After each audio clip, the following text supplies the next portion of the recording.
हाँ, तो नमस्कार, जय हिंद मेरे प्यारे साथियों।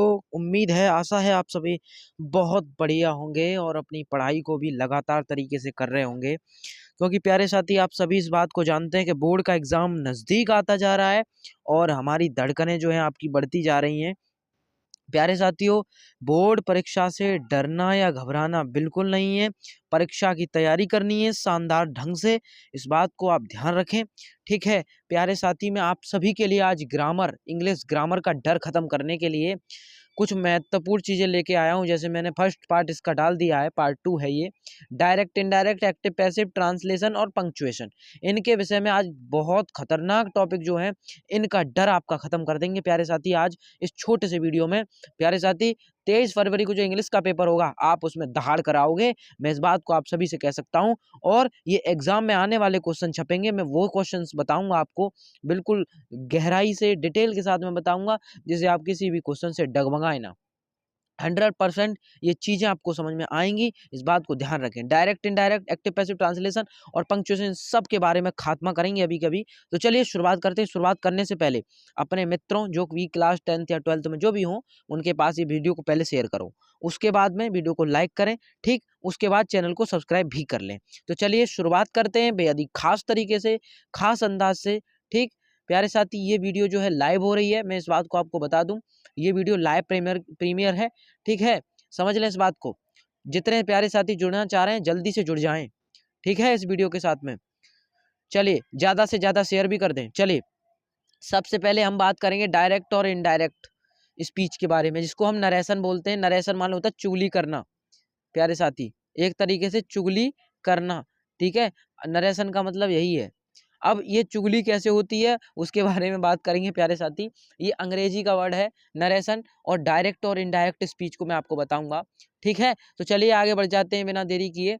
आगे आ जाते हैं, विषय पर बात करते हैं, जो टॉपिक चल रहा है अपना। सबसे पहले हम ये समझते हैं कि डायरेक्ट और इनडायरेक्ट होता क्या है? समझिए चीज़ों को। कभी-कभी कोई व्यक्ति किसी अन्य व्यक्ति की बात को प्रत्यक्ष, यानी कि जिसको डायरेक्ट बोला जाता है, हिंदी में प्रत्यक्ष को बोलते हैं, मतलब डायरेक्ट को बोलते हैं प्रत्यक्ष, और रूप से ना कहकर उसे इनडायरेक्ट वे, ठीक है, यानी कि अप्रत्यक्ष रूप से कहता है, जबकि दोनों कथनों का अर्थ समान ही होता है। अप्रत्यक्ष कथन में कुछ शब्दों जैसे कर्ता, क्रिया, वर्ब, समय आदि में थोड़ा-सा बदलाव करना पड़ता है। समझ गए? देखिए, वाक्य वही रहता है, थोड़ा बहुत, थोड़ी-थोड़ी चीज़ें आप समझ लीजिए, समय में थोड़ा-सा बदलाव कर देते हैं, क्रिया में थोड़ा-सा बदलाव कर देते हैं, बस वही वाक्य रहता है, कुछ बदलता नहीं है। यही डायरेक्ट और इनडायरेक्ट कहलाता है। आपने कि भैया हम कैसे मान लें? मैंने कि बिल्कुल मत मानो, मैं एग्ज़ाम्पल दूँगा आपको। एक एग्ज़ाम्पल दे रहा हूँ प्यारे साथी, खतरनाक एग्ज़ाम्पल है, एकदम शानदार एग्ज़ाम्पल है। बोर्ड एग्ज़ाम में आप इसी तरीके से दहाड़ोगे, मुझे उम्मीद है आप सभी से। देखिए, मैं एग्ज़ाम्पल लाया हूँ, Ram said to me, Ram said to me, Ram ने मुझसे कहा, क्या कहा? I have taken the book, I have taken the book, मैंने किताब खरीद ली है, ठीक? या मैंने किताब खरीद लिया है, ठीक है? इस तरीके से है ये, या मैं किताब खरीद चुका हूँ, ठीक? वैसे ये जो होगा, मैंने किताब ले ली है, ये वाला होगा taken. Take to taken third form है यहाँ पर, टेकन, ठीक है? तो यहाँ पर राम के बाद में सेड टू को टोल्ड में बदल दिया, मी का मी रहा। एक बात ध्यान रखना, जब इसको इनडायरेक्ट में बदलते हैं तो नियम समझ लो। नियम कहता है कि अगर सेड टू वाला आ जाएगा तो उसको TOLD टोल्ड में बदल दोगे, ठीक है? उसके बाद में कॉमा, इन्वर्टेड कॉमा जब हटता है, समझ लो चीज़ों को, ध्यान से समझना इन चीज़ों को। इन पर थोड़ा-सा भी अगर आपने ध्यान हटाया तो चीज़ें समझ में नहीं आएँगी। जैसे ये है कॉमा और इन्वर्टेड कॉमा, इन्वर्टेड कॉमा, तो इसको ध्यान रखना, कॉमा इन्वर्टेड कॉमा हटता है तो THT लगता है, यानी कि इसको कंजक्शन दैट बोलते हैं, ठीक है? उसके बाद में क्या आता है भैया? उसके बाद में हैव टेकन द बुक है, तो यहाँ पर भैया ही, आई को ही में बदला। अब आपने कि भैया ये कैसे बदल दिया? आई की जगह पे जहाँ ही क्यों आ गया? मैंने कि भैया आई जो है वो है फर्स्ट पर्सन, और फर्स्ट पर्सन के अकॉर्डिंग हम जो बदलाव करते हैं वो भैया हम इस राम के अकॉर्डिंग करते हैं। ये रिपोर्टिंग स्पीच है, ये रिपोर्टेड स्पीच है। तो रिपोर्टिंग स्पीच का जो सब्जेक्ट होता है, उसके अकॉर्डिंग ही हम जो है इसमें परिवर्तन करते हैं। तो राम, अगर ये हमारा रिपोर्टेड स्पीच जो है फर्स्ट पर्सन है, तो फर्स्ट पर्सन के अकॉर्डिंग हम राम के अकॉर्डिंग बदलेंगे, तो राम ही हो जाएगा यहाँ पे, तो ही आ जाएगा। उसके बाद में हैव जो है ये रहा, मतलब जो है प्रेजेंट में है ये हैव, तो इसका मतलब इसको किस में बदल देंगे? पास्ट में बदल देंगे, हैड हो जाएगा। टेकन का टेकर रहेगा, बुक का बुक रहेगा। प्यारे साथी, यही इनडायरेक्ट स्पीच में कन्वर्ट हो गया ये वाक्य। समझ गया कि नहीं समझे? बिल्कुल क्लियर हो गया। चलिए आगे बढ़ जाइए, आगे देख लेते हैं। ये वाक्य समझ में आ गया, चलिए आगे बढ़ जाइए। और भी एग्जाम्पल सेट करने के लिए आया हूँ आप सभी के लिए, बोर्ड एग्जाम में बहुत बार पूछे गए, वही लेके आया हूँ।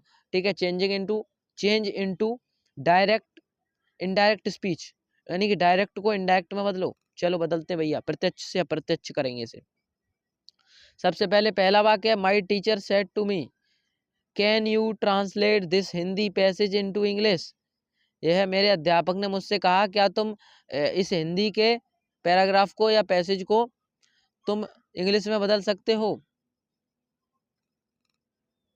ठीक, इंग्लिश में बदल सकते हो। तो इसका उत्तर भी मैं लिख के लाया हूं, देखो ये रहा उत्तर। उत्तर ये रहा, माई टीचर आस्क्ड मी। मतलब समझो चीजों को, यहाँ पर समझो इस चीज को ध्यान से समझना। यहाँ पर मेरे अध्यापक ने मुझसे कहा, अब मेरे अध्यापक मुझसे कह रहे हैं, इस बात को समझना, ये थोड़ा अपवाद है यहाँ पर। अपवाद कैसा है भैया, कि मेरे अध्यापक मुझसे कह रहे हैं, तो इसका मतलब वो मुझे जो है क्या कर रहे हैं, मुझसे पूछ रहे हैं। वो क्या, मेरे टीचर ने मुझसे कहा या पूछा कि can you translate this Hindi passage, क्या तुम इस हिंदी के पैसेज को बदल सकते हो अंग्रेजी में। तो यहाँ पर ये बात है, तो अब इसको कैसे बदलोगे, इसको बदलोगे भैया कि मेरे टीचर ने मुझसे पूछा, ठीक है, कि यदि आई कुड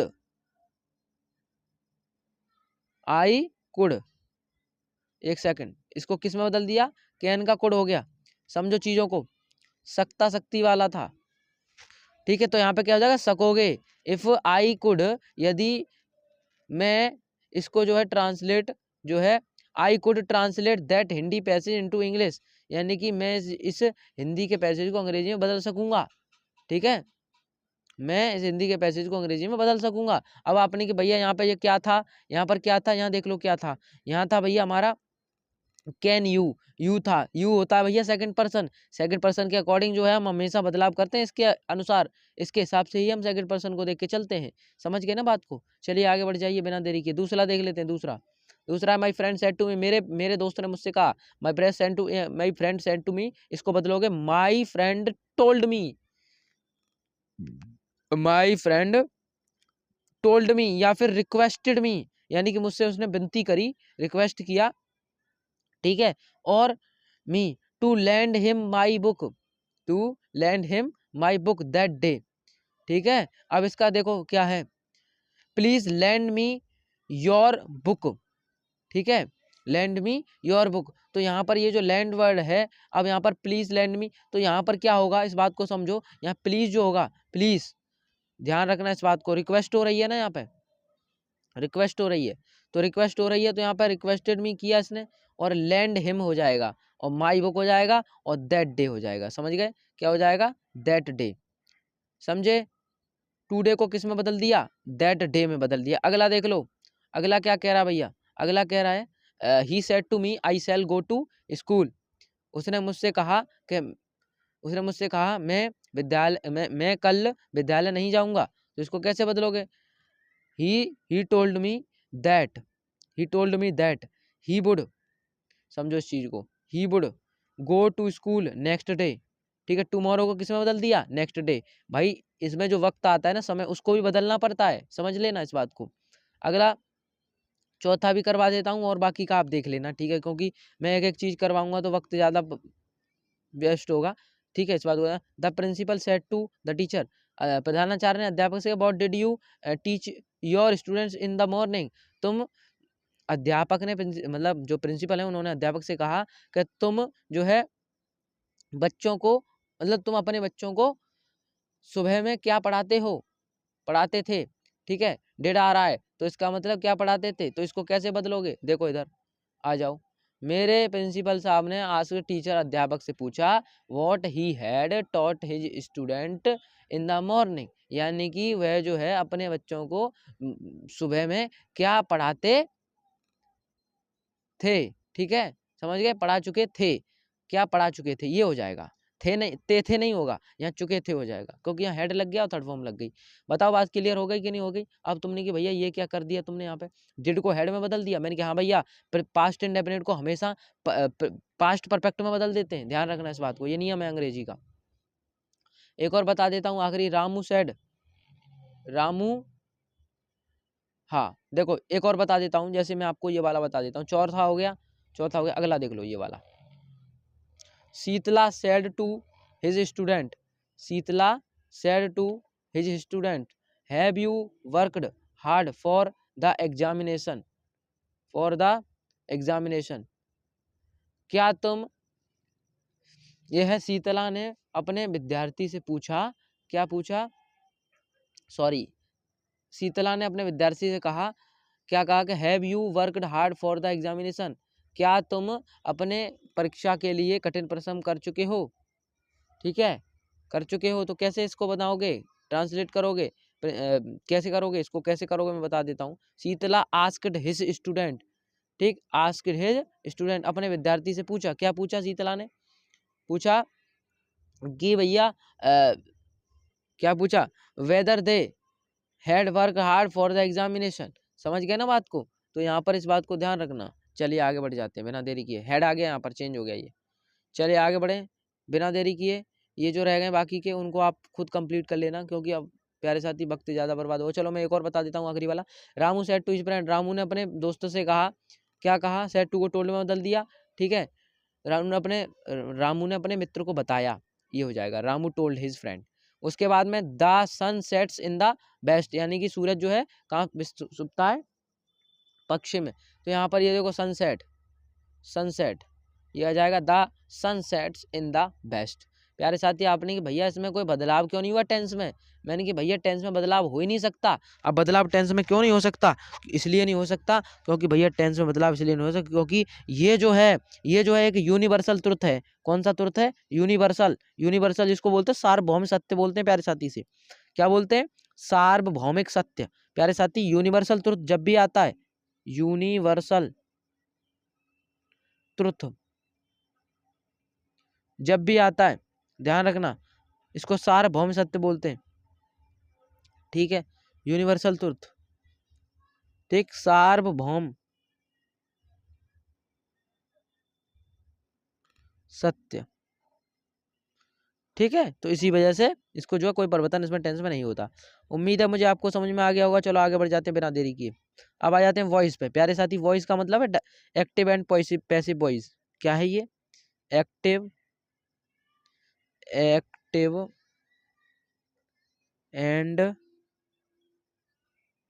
पैसिव वॉइस, समझ गए। चलिए आगे बढ़ जाओ। एक्टिव और पैसिव वॉइस को समझ लो क्या है ये। एक्टिव वॉइस में क्या होता है प्यारे साथी, सब्जेक्ट को मुख्य माना जाता है, ठीक, सब्जेक्ट को मुख्य माना जाता है। उसके बाद में मुख्य मानने के बाद में यहाँ पर जबकि पैसिव को ऑब्जेक्ट का मुख्य माना जाता है, समझ रहे हो। सब्जेक्ट को मुख्य किसको माना जाता है, एक्टिव को, और ऑब्जेक्ट का मुख्य किसको माना जाता है, पैसिव को। तो ठीक है, ये कथन जो है दो प्रकार से प्रस्तुत है, जैसे वर्ब की एक्टिव फॉर्म का प्रयोग करके, जैसे आई डू माई वर्क, मैं अपना काम करता हूँ, ठीक है, ठीक है। यहाँ पर देखो वर्ब पैसिव फॉर्म का प्रयोग करके, जैसे my work is done by me, यानी कि मेरा कार्य जो है मेरे द्वारा किया गया, ठीक है, मेरा काम मेरे द्वारा किया गया है, ठीक है, यहाँ पर समझ गए। तो यहाँ पर एक्टिव में क्या होता है, कोई काम किसी भी व्यक्ति के द्वारा ही होता है, समझ रहे हो, वो व्यक्ति खुद कार्य को करे तो वो एक्टिव होता है, एक्टिव वॉइस, ठीक है। इसको बोलते हैं कृत्यवाच्य, ठीक है, इसको कृत्यवाच्य बोला जाता है। और जो व्यक्ति किसी अन्य के द्वारा कार्य करवाए उसको हम बोलते हैं पैसिव वॉइस, जिसको कर्मवाच्य बोला जाता है। आई होप आपको यहाँ तक समझ में आ गया होगा। आगे बढ़ जाते हैं, ठीक, आगे बढ़ जाते हैं। चलिए यहाँ देखो ये बात भी लिखी हुई है जिसमें जिसमें ये है आपका, जिसमें एक्टिव फॉर्म का प्रयोग किया जाता है तथा सब्जेक्ट आई एक्टिव क्रियाशील है तथा एक्टिव वॉइस है। तो दूसरा वाक्य जिसमें पैसिव फॉर्म का प्रयोग किया गया है, उसका सब्जेक्ट माई वर्क, पहले वाक्य का ऑब्जेक्ट पैसिव कर्मवाच्य है, उसकी पैसिव वॉइस है। तो ये बात समझ गए आप, यही बात है इसमें, ऊपर वाली जो बात थी उसका ये सारांश था। चलिए आ जाइए, इसके लिए कुछ एग्जाम्पल देख लेते हैं, बोर्ड एग्जाम में बहुत बार पूछे गए most most most important question लाया हूँ। मोस्ट इंपॉर्टेंट क्वेश्चन है प्यारे साथी, ये कहीं हट के नहीं जाएगा पेपर में यहाँ से, ठीक है। आई एम राइटिंग एन ऐसे, सी हेल्प्ड मी, देखो आई एम राइटिंग द ऐसे, इसको कैसे बनाएंगे, देखो देख लो उसे, आई एम राइटिंग यानी कि मैं लिख रहा हूँ क्या, निबंध, मैं निबंध लिख रहा हूँ। इसको कैसे बनाओगे, तो देखो यहाँ पर एन ऐसे को ले आओगे सबसे आगे, क्योंकि सब्जेक्ट जो होता है, सॉरी जो ऑब्जेक्ट होता है उसको सब्जेक्ट बना देते हैं, और जो सब्जेक्ट होता है उसको ऑब्जेक्ट बना देते हैं। तो सबसे पीछे वाला जो है ऑब्जेक्ट है, ऑब्जेक्ट को सबसे पहले लाओगे, सब्जेक्ट बन जाएगा एन ऐसे। उसके बाद में इसी के हिसाब से हेल्पिंग वर्ब लगा दो, AJMR, ठीक है। तो AJMR लगा दी हमने, ठीक है, लगा दी, बिल्कुल ठीक है, बिल्कुल ठीक है भैया, इसी के हिसाब से। उसके बाद में बीइंग लगाइए, क्यों लगाइए, ING वाले में ध्यान रखना, ING वाला जब भी आए, रहा रही वाला, उसमें बीइंग का प्रयोग करना पड़ता है। और इनमें ध्यान रखना, एक्टिव पैसिव जब भी बनाओगे तो इनमें थर्ड फॉर्म तो हर हर जितने भी बनते हैं 8 प्रकार के बनते हैं। पैसिव बॉय जो बनाते हैं वो हम 8 प्रकार का बनाते हैं, और इन 8 प्रकार में भैया थर्ड फॉर्म तो कंपलसरी है, सब में लगाना पड़ेगा, ध्यान रखना इस बात को, ठीक है, सब में। और एक बात और, इसमें 8 ही प्रकार के बनते हैं। अब 8 प्रकार के कौन कौन से बनते हैं भैया, और कौन छूट जाते हैं। 8 प्रकार के में जो है 12 प्रकार में से 8 प्रकार बनते हैं, 4 प्रकार से छूट जाते हैं। कौन कौन से छूट जाते हैं, किन किन का नहीं बनाते, किन टेंसेस का पैसिव नहीं बनाते। तो देखो, एक तो तुम्हारा प्रेजेंट परफेक्ट कंटिन्यूअस हो जाएगा, पास्ट परफेक्ट कंटिन्यूअस हो जाएगा, और फ्यूचर परफेक्ट कंटिन्यूअस हो जाएगा, और एक हो जाएगा आपका फ्यूचर कंटिन्यूअस। प्यारे साथी, इनका 4 का हम जो है पैसिव कभी भी नहीं बनाते ये, ठीक है, समझ गए, इस बात को ध्यान रखना। उम्मीद है, आशा है समझ में आ गया होगा, यहाँ तक आगे बढ़ जाते हैं बिना देरी किए। अब देखो यहाँ पे अभी आ गया सी हेल्प्ड मी, सी हेल्प्ड मी, सी हेल्प्ड मी को कैसे बदलोगे, मी को बदलोगे आई में, आई के साथ में यहाँ पे हेल्प्ड आ गया, तो यहाँ पे बहुत लग जाएगा, क्योंकि ये पास्ट इंडेफिनिट से आया है। पास्ट इंडेफिनिट से जब भी आए तो वहाँ पे सिंपल पास्ट में बदल देते हैं, बाज भर लग जाता है बस। और यहाँ पे थर्ड फॉर्म लगा दोगे हेल्प्ड, ठीक है, किसके द्वारा, सी का हर में आ जाएगा, बस हो गया, ठीक है। एक्टिव से पैसे, हाँ तो प्यारे साथी हो गया, सी इज राइटिंग अ लेटर, ठीक है, ये भी हो जाएगा। देखो यहाँ पर ए लेटर जो होगा सबसे आगे आ जाएगा, और बाकी का मैं इसको मिटा देता हूँ, सही साफ नहीं दिख रहा होगा। ए लेटर जो होगा वो आगे आ जाएगा, सबसे आगे आ जाएगा। उसके बाद में भैया इज रहेगा ही रहेगा, उसके बाद में रहा रही वाले में बीइंग लग जाता है, बस समझ गए, बीइंग लग जाता है, और थर्ड फॉर्म बदल जाता है, राइट, राइट होती है ना, मतलब ये राइट से राइटिंग मिलके बनता है एनजी लग के। अब इसको राइट की थर्ड फॉर्म क्या है, राइट रोट रिटेन, तो रिटेन थर्ड फॉर्म लग जाती है, ठीक है। और सी को हम जो है हर में बदल देते हैं।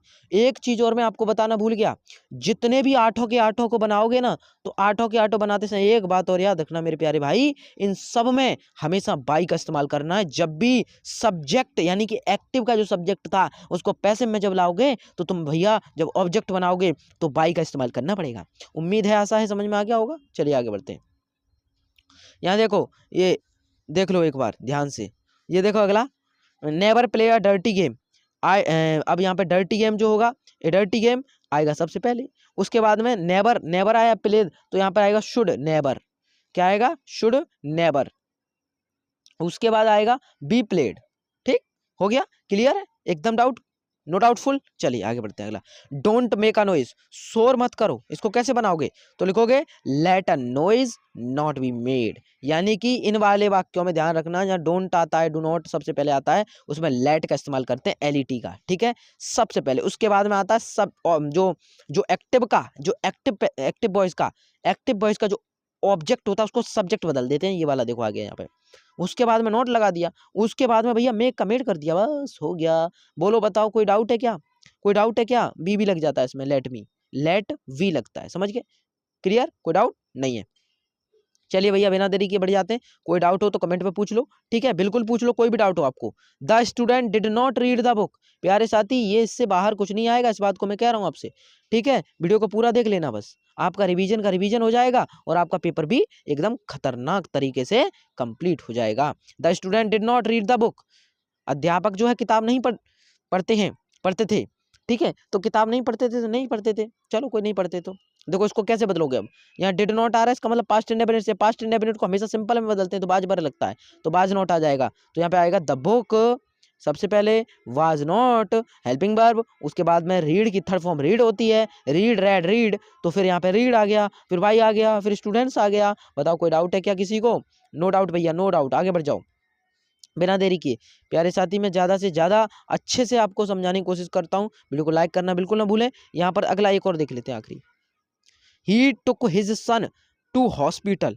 अब देखो उसको कैसे बनाओगे, द हॉस्पिटल को सबसे आगे लोगे, सॉरी माय मिस्टेक। यहाँ देखो ही टुक हिज सन, यहाँ पर जो हिज सन होगा ना, ये हिज सन होगा ना, वो पहला ऑब्जेक्ट होगा, पहला ऑब्जेक्ट, ये सेकंड ऑब्जेक्ट है, ये फर्स्ट ऑब्जेक्ट, ये सेकंड, तो फर्स्ट वाले को पहले ले लो, तो यहाँ पर हम ले लेंगे हिज सन बाज, बाज क्यों लगाया भैया, बाज क्यों लगाया, टेक टुक टेकन, यानी कि ये पास्ट इंडेफिनिट से आया है तो यहाँ बाज लगाया, टेक टुक टेकन, टुक, टुक का थर्ड फॉर्म क्या होगा, टेक टुक टेकन, तो थर्ड फॉर्म होगी टेकन, उसके बाद में टू द हॉस्पिटल, बस सिंपल ही, और ही को हिम में बदल दोगे यहाँ पे, बाय हिम।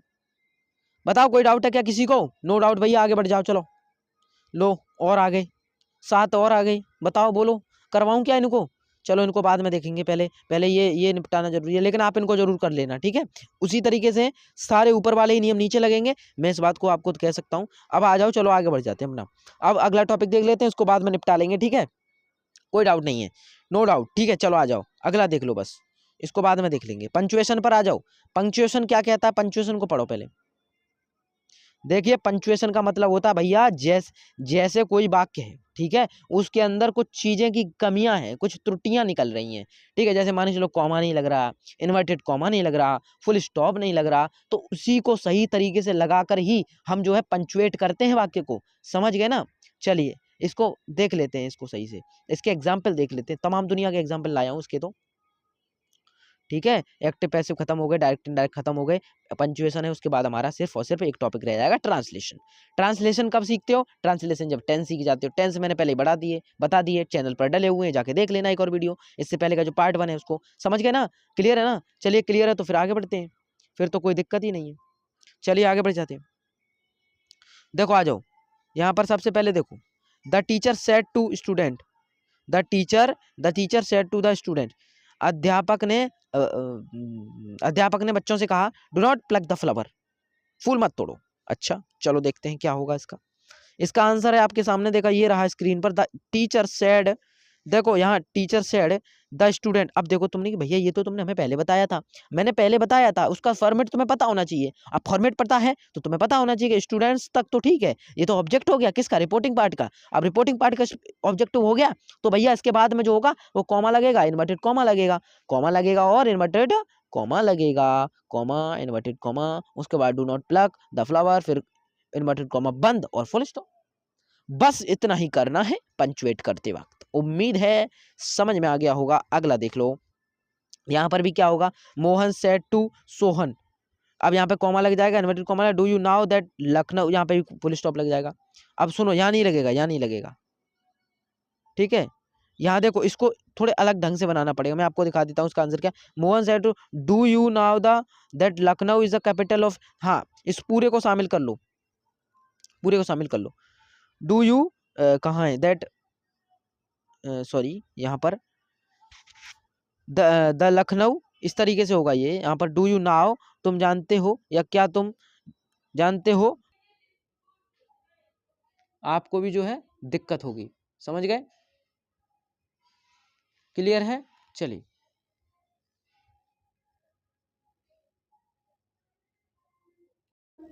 तो प्यारे साथी इस वाले को देख लेते हैं। यहाँ Priya the director of an English school, ये वाला हो गया। अगला देखो, अगला है I am an MSc from the Mayur college Allahabad, तो यहाँ पर कुछ नहीं होगा, यहाँ पे इलाहाबाद के पास में ही लग जाएगा एक कॉमा, ठीक है, यहाँ पर कॉमा लगा लो आप थोड़ा सा, ये वाला, ठीक। अगले में देखो, what is the colour of your dress, तो यहाँ पर क्या शब्द आगे आ रहा है, नॉर्मल यहाँ पे क्वेश्चन मार्क चिन्ह लग जाएगा, ठीक है, क्वेश्चन मार्क का जो साइन है वो लग जाएगा, क्वेश्चन मार्क लग जाएगा, देखो यहाँ।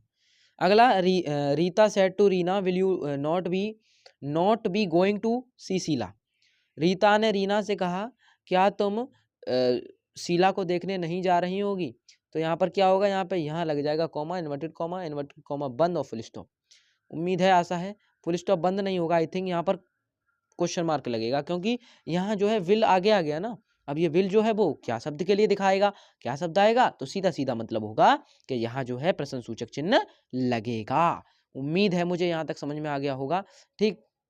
जल्दी से पहुंच जाते हैं, अगला अपना ट्रांसलेशन पर आ जाते हैं। इस वाले को आप जो है प्यारे साथी खुद आप कर लेना, ठीक है, क्योंकि प्यारे साथी वीडियो बहुत लंबी हो जाएगी, इस वजह से आप जो है इसी को खुद से जो है समझ लेना चीज़ों को, क्योंकि ये मैंने आपको ऊपर वाला बता दिया, आपको ज़्यादा इसमें ध्यान लगाने की जरूरत होगी नहीं, आप ऐसे ही जनरली समझ जाओगे, इसमें कॉमा इन्वर्टेड कॉमा कहाँ लगाना है कहाँ नहीं लगाना है, ठीक है, क्वेश्चन मार्क कहाँ लगाना है कहाँ नहीं लगाना है, वो समझ जाओगे आप, ठीक है। चलिए आगे बढ़ जाते हैं। अब ट्रांसलेशन आ गया अपना, ठीक, इसको अनुवादन बोला जाता है, अनुवादन। अब अनुवादन कैसा होगा, अनुवादन होगा हिंदी से अंग्रेजी, अनुवादन, अनुवादन कैसा होगा, हिंदी से अंग्रेजी में करेंगे, हिंदी टू इंग्लिश। समझ रहे हो बात को? चलिए लाइव क्लास है, लाइक शेयर करो जल्दी, शेयर भी ज़्यादा से ज़्यादा करो। ये वाला मैं आप सभी को कर लेना है। चलिए आ जाइए ट्रांसलेशन, पहला देख लेता हूँ, बहुत खास है, बहुत शानदार है, छांट कर लाया हूँ एकदम खास तरीके से। ठीक, समझ गए? तो देखो क्या है, ये है, एक ईमानदार व्यक्ति सदैव न्याय और सच्चाई के पथ का अनुसरण करता है। अब इसको इंग्लिश में कैसे बदलोगे? बदलोगे ए मतलब ईमानदार, एक ईमानदार, तो इसका मतलब एन ऑनेस्ट व्यक्ति माने मैन, सदैव का आएगा भैया ऑलवेज, उसके बाद में अनुसरण करने की आएगी follows, the path of justice and honesty, सच्चाई का पथ और न्याय का पथ। ठीक, तो दोनों के लिए आ गया the path of justice and honesty. यहां तक ये वाक्य क्लियर हो गया? बोलो यहां तक क्लियर है कि नहीं है? क्लियर कुछ भी नहीं है, बिल्कुल शानदार है, ये आसान है। ठीक, वह कभी किसी को धोखा नहीं देता, he never deceives and anybody. ठीक है, वो किसी को भी धोखा नहीं देता है, वो किसी को, ही नेवर डिसीव्स एनीबॉडी। ठीक है, ही नेवर डिसाइड्स एनीबॉडी। ठीक है, ये समझ गए ना? चलो यहाँ पर ये सही है, अगला ठीक है, आगे देख लो। ईमानदारी सच्चे सुख व शांति का स्रोत है, honesty is a source of real happiness and peace. यानी कि जो ईमानदारी है वो सच्चे, खुशी, ठीक है, और शांति का प्रतीक है। ठीक है, समझ गए? अब यहां पर क्या है अगला, उसके लिए, फॉर हिम, ईमानदारी ही सबसे उत्तम नीति है, यानी कि honesty is a best policy. ठीक है, उत्तम, उत्तम की बात आई है तो यहां पर उत्तम के लिए बेस्ट लगा है, पॉलिसी की नीति हो गई। समझ रहे हो? पॉलिसी की क्या हो गई? नीति। ईमानदारी की क्या हो गई? ऑनेस्टी। और सबसे ज्यादा है तो बेस्ट है भैया, सबसे उत्तम है तो बेस्ट है। ठीक है, गुड बेटर बेस्ट, 3 इसकी जो है डिग्रियां होती हैं, गुड बेटर बेस्ट, तो सबसे बेस्ट वाली लगेगी यहाँ पर। बताओ यहाँ तक क्लियर होगा कि नहीं हुआ ये वाला? बिल्कुल क्लियर है भैया, आगे बढ़ जाइए। चलिए तो चलते हैं फिर आगे, और भी लाया हूँ भैया, बहुत बहुत बहुत शानदार वाले लाया हूँ आप सभी के लिए, सारे के सारे आपको सॉल्व करवाऊंगा यहीं के यहीं, आप भी इनको देख कर जाओगे तो आपको एक आइडिया लग जाएगा खतरनाक तरीके वाला। चलो आ जाओ, आगे बढ़ जाते हैं। चलिए यहाँ पर इलाहाबाद अब प्रयागराज कहलाता है, Allahabad is now called Prayagraj. मतलब कॉल्ड माने हम उसको बुलाते हैं, कहते हैं, एक ही बात है, सीधा सीधा। Allahabad is now called Prayagraj, अब जो है वो प्रयागराज कहलाता है। अब देखो यहाँ गंगा यमुना दो नदियों का संगम है, the confluence of the Ganga and the Yamuna exist here. यहाँ पर ये दोनों की दोनों नदियां जो है इनका संगम है। समझ गए? यहाँ प्रदेश का उच्च न्यायालय, उच्च न्यायालय क्या होता है भैया? High court. ठीक है, the high court of the state is located here. Located here का मतलब है यहीं स्थित है। समझ गए? Located here. अब आगे देखो, यह जिला अपने अमरूदों के लिए प्रसिद्ध है। अरे बोलो भैया, अमरूद ही प्रसिद्ध है यहाँ का, तो अमरूद ही प्रसिद्ध है। तो देखो यहाँ लिखोगे, this district is famous for its guavas. यानी कि यहाँ के जो अमरूद हैं वही प्रसिद्ध हैं, उसी के लिए इसकी प्रसिद्धि है यहाँ का जो जिला है। समझे कि नहीं समझे? बोलो। बिल्कुल समझ गए। अगला देखो दूसरा, भारत एक विकासशील देश है, India is a developing country. Bharat, India हो गया, है माने इज आ गया, ए एक, हाँ तो प्यारे साथी ये हो गया डेवलपिंग कंट्री। अब देखो यह तेजी से उन्नति कर रहा है, इट इज प्रोग्रेसिंग रैपिडली, बहुत तेजी से ये उन्नति कर रहा है। अब देखो अगला क्या है, इसी में फुल स्टॉप लगा देना आपको। ठीक है, बढ़ती जनसंख्या, बढ़ती जनसंख्या, increasing population, increasing population and prices, बड़ी समस्याएं हैं। क्या? प्राइजेज आर मेजर प्रॉब्लम, बहुत बड़ी समस्याएं। अब क्या करोगे? इन्हें नियंत्रित करके हमारा देश महान बनेगा। By controlling them our country will become a great. यानी कि इन सब चीजों को कंट्रोल जब हम करेंगे तभी हमारा देश बनेगा क्या? महान बनेगा। बिल्कुल ठीक। चलिए आगे बढ़ते हैं, तीसरा देख लेते हैं मेरे प्यारे भाई। लाइव क्लास है, शेयर फटाक से करो, जल्दी से करो, शेयर करना भूलना नहीं है। चलिए आ जाइए। वर्षा ऋतु बहुत महत्वपूर्ण होती है, the rainy season is a very important. Rainy season मतलब वर्षा ऋतु, बहुत मतलब वेरी, महत्वपूर्ण माने इंपॉर्टेंट, इंपॉर्टेंट, और इज माने है। बोलो बात क्लियर है प्यारे भाई? बिल्कुल क्लियर है। आगे बढ़ जाओ भैया। चलो आगे आ जाओ, चलो देख लेते हैं, पेन को चेंज करते हैं मजेदार तरीके से। चलिए, देश के कुछ भागों में बहुत अधिक वर्षा हो रही है। In some parts of country there is too much rain. बहुत ज्यादा वर्षा हो रही है, बहुत मतलब जो है कुछ जगहों पर, सम पार्ट्स ऑफ कंट्री, देश के कुछ जगहों पर। ठीक, आगे देखो क्या है, आगे देखो, आगे देख लेते हैं। कुछ भागों में वर्षा बिल्कुल नहीं हो रही। In some part of there is no rain at all. कुछ जगहों पर तो बिल्कुल वर्षा नहीं हो रही है। In some parts there is no rain at all. अब देखो आगे क्या है, यह दोनों समस्याएं देश के लिए अभिशाप हैं। both of these problems are a curse for the country। ये दोनों ही पर जो समस्याएं हैं वो हमारे देश के लिए अभिशाप का काम करेंगी। समझ गए? बताओ क्लियर हो गया कि नहीं होगा, कमेंट में बोलो जल्दी से दहाड़ के। पेपर में भी दहाड़ना और कमेंट में भी दहाड़ दो। आ जाओ अगला देख लो, अगला देखो। आजकल यात्रा बहुत असुरक्षित हो गई है। Nowadays traveling has become a very unsafe। Unsafe का मतलब होता है भैया क्या, असुरक्षित, असुरक्षित। और वेरी माने बहुत, विकम मतलब हो सी गई है, ठीक है, ठीक है, हो गई है। क्या हो गई, ट्रेवलिंग यात्रा, आजकल मतलब नाउ डेज, आजकल को क्या बोलते हैं, नाउ डेज। अब देखो आगे, अगला देखो, हम रात में बस में यात्रा नहीं कर सकते। We can not travel by bus at night. यानी कि रात में हम क्या नहीं कर सकते, बस में यात्रा नहीं कर सकते। बिल्कुल क्लियर। आगे देखो, कुछ बदमाशों और लुटेरे बस में सवार हो जाते हैं। अरे बहुत बढ़िया भैया। Some miscreants and robbers board the bus. यानी कि उसमें क्या हो जाते हैं, सवार हो जाते हैं लुटेरे बदमाश। बिना थीप, थीप कह दो, बिना किसी सुरक्षा के बसें सुनसान रास्ते से रात में गुजरती हैं। यानी कि दी बस is pass through the deserted road at night without any security. मतलब कोई सुरक्षा नहीं होती बस में, तब वो गुजरती हैं। तो इसको ट्रांसलेट किया गया इसी तरीके से। विदाउट मतलब होता है के बिना, के बिना, ठीक है, किसी के बिना। और मैं आपको बता दूं, सुरक्षा मतलब होती है सेफ्टी, सुरक्षा मतलब सिक्योरिटी, सेफ्टी। और थ्रू माने किसी के द्वारा, ठीक है, किसी के द्वारा जो है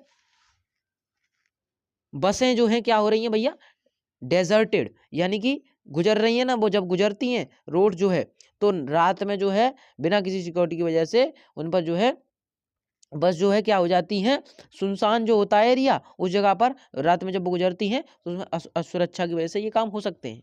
समझ गए? अगला और आखिरी देख लो, पुराने जमाने में बंदर जंगलों में रहते थे। In ancient times monkeys used to live in forest.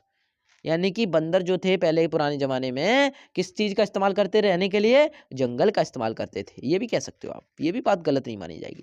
तो हमने कि अच्छा गलत नहीं है भैया, मैंने बिल्कुल गलत नहीं है। आगे उसके बाद वह लोगों में भी रहने लगे। After that they started living among people too. यानी कि वो स्टार्ट मतलब फिर बाद में उन्होंने जो है लोगों के बीच में रहने की शुरुआत कर दी बाद में। अब भैया अगला हाँ हाँ ये हो गया, ठीक है। धीरे धीरे वे नगरों में आ गए। दे केम इनटू सिटीज। बताओ है कि नहीं है बंदर? अरे हर शहर में देख लो बंदर तो दिख जाता है, हर शहर में दिख जाता है।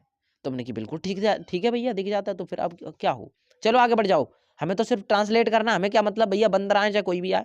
बोलो गलत कह रहा हूं क्या? चलो, आज हम बंदरों को हर इलाके में पाते हैं। यानी कि टुडे वी फाइंड, हम पाते हैं क्या, मंकीज इन एवरी एरिया। प्रत्येक एरिया में, प्रत्येक क्षेत्र में पाते हैं। तुमने कि अच्छा, तो मैंने कि हो गया खत्म, देख लो कुछ भी नहीं रहा। बोलो लाइक कमेंट बनता है कि नहीं बनता है? तो भैया जी के लिए, अपने के लिए लाइक कर देना, एक शेयर भी कर देना शानदार तरीके से दहाड़ के। बोर्ड एग्जाम में दहाड़ के आना है, पेपर फोड़ के आना है, पेपर में आग लगा दो जाके। चलो तो प्यारे साथी, मिलते हैं जल्दी की नई वीडियो में, तब तक के लिए जय हिंद और जय भारत मेरे प्यारे साथी।